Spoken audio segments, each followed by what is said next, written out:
На истокот во февруари имало повеќе удари од колку денови. Најкраткиот и најстуден месец годинава ги испоти штипските невролози.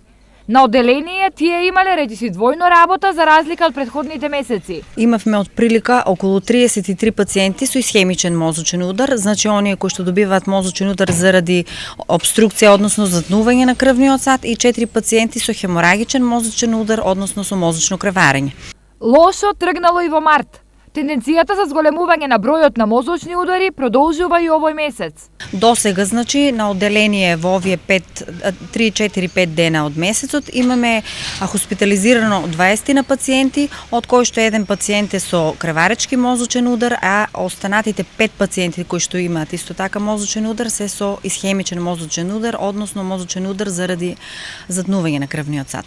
За жал, и во новата година не изостанува лошиот тренд на намалување на старосната граница на пациентите на нервно одделение.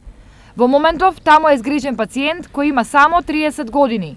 Кој пред 2 години имал некоја значи исхемична атака, што значи дека исхемична атака што се јавува веќе по втор пат е опомена за пациентот кој што понатаму ќе треба да се исследува за да не се случи катастрофален мозочен удар.